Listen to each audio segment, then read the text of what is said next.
dhabu mala osoo baleetiin sira guddoo jiraate si wajjin haasa'a qabaachuu dhabu mala abbaan kee haati ta'e jiraachuu dhabu mala silaa isaan beekee TikTok irra jiraatan isaan wajjin haasa'a gartee saniif obbaleetii to dhaabbadhu si qabne akka Oromoo safuu ta'e gadhu laayifiin dhufin deemi dalagadhu dalagaa mana dalagaan jira jette dalagadhu birriin fidatta yoo si kan nuti de hin ajjeefnu Oromiyaan jiru mana hidhaan geessinu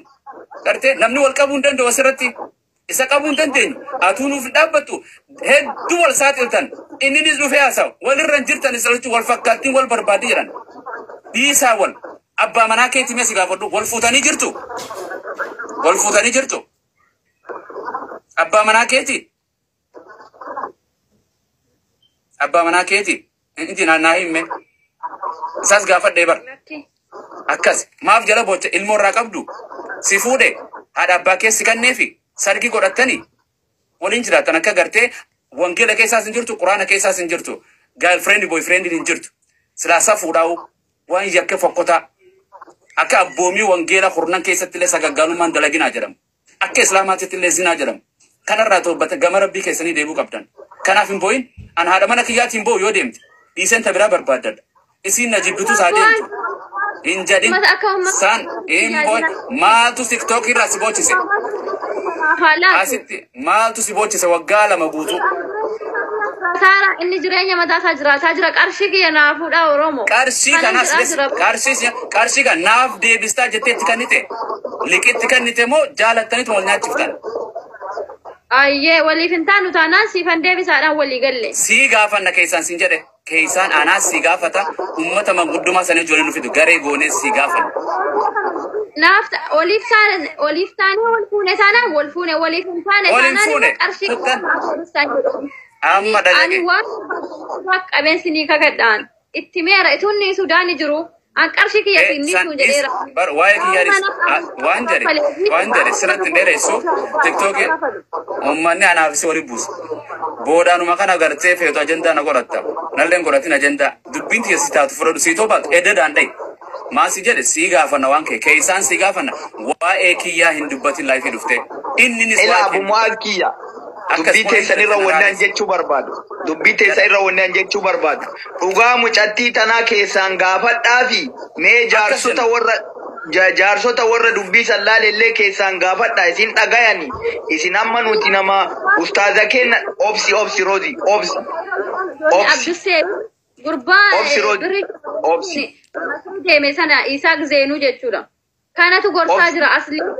ani nam beeka sirriitti obsi namni gorsee dhugaa keessa jala dhoksu hin jiru obsi nama haqqooti kanan gaafadhe yaani na fuudhi jedhaan hin jiru bar na jaaladhu jedhaan hin jiru bar haqa kiyya naafa kennu lammata maqaa isaan dhawwan bakka cattismee wayin si dubbadha ila abumaa kiyya gaafadha keessaan dubbii jaarsota ummata kana duratti hin baafne jedhan ummata maraata inni kaan wal jalatti ilaalee intalli baruu warqii bitattee naannoo akka waan warqiin jireenya ta'e inni kaan kuno kalariin biyya alaa kun bifa nama bareecha dhama qaba biyya alaa kun keenya akka waan abaarsa qabuutu nyaannu daa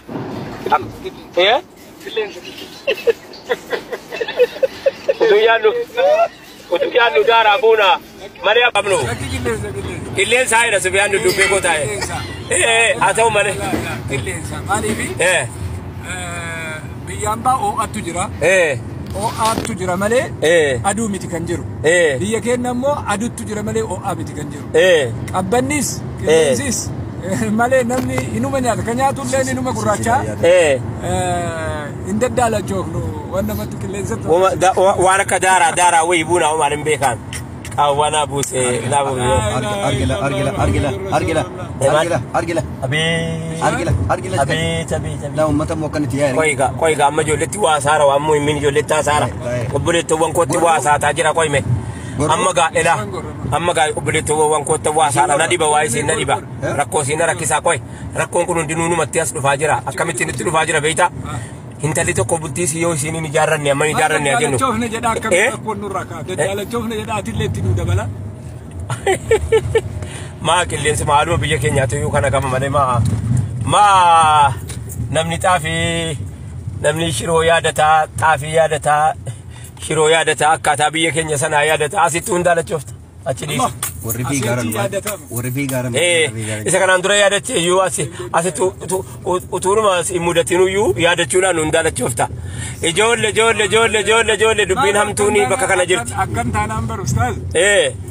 yoo asii achitti yaadatanii daalachaan ta'e ijoolleen isaan galtine maaliif amma isii biyya dhaqxeefti nani maa jira amma isiin dhaqxee jirtu edha dhaggeeffadhu isiin Noorwee jirtu bultiin ijaarranne dhaggeeffadhu isiin Faransaay jirtu bultiin ijaarranne isiin Jarman jirtu biyya Faranjiin jira biyya salaxxaniin jira of seetee dhaqxee bultiin ijaarranne bultiin hin ijaaramne bultiin qalbii miti bultiin qalbii miti maal daalacha dhaggeeffadhu gaa amma gaa bultii siin ijaarranne silaa ilmoodhaaf haadha taati bar silaa bar amma gaalaa ishii utuu bultiin hin ijaarratini gaashii manguddoo taatee dhuftee namni moo kana fuulduraatti moo haadha manaa kooti jedhee moo wajjiniin jiraatu moo siichi dhalata moo isuma dhalatee jiru kanatu yobbaa manaa ta'a. Rahmata godhu ustaad. Maa akkamitti rahmata godha joo rahmata jarri ofii hin goone raayyaa abbaa macaa kophaatti gochuuf hin danda'u barnaa gargaara nufanii iddee kanatti yoo jarri na gargaare malee kophaa rahmata gochuuf hin danda'u. Amma gaa sa'aatii kana gaala dhaggeeffadhu. Wali salaxxanii obsee jedhee Faransaayii jiru inni Jarmanii jiru inni Noorwee jiru inni Neezerlaandii jiru inni Hoolaandii jiru irra caalaan bultiin ijaarranne utuu isiin bultiin ijaarratiin umriin naqee 35 ga'e 35 booda probabilitiin ilmoo argachuu isa wama jedhee ibsatu obbolaa tokkichummaa rabbiiti bol jaallatu ammallee ruhiin kiyyaa fiidaa keessana taatu rabbiin siniyaa mararfatu hunda ahalee yaadataydee rahmatummaa keessanaanii nu milkeessii dunyaadii مؤمن ربي في جاك البر والقايته جيرا كان جاك دبو وما جد يبسته وبولاتك جمع ربي دي فالجالته أما الليل هنك يا في داك سنتاته ربي انسنا مررفته آمين جدا يودك سني رحمة ما كيسناني نملك السي دنيا دين انسا والله تاودا واني قدانا جمنو Isarkar ganna bena kajelu makadano karasa malen kamnu wambira wanabdano wae toku maslama da warata jabano akar kawal kabane khidmadini dabano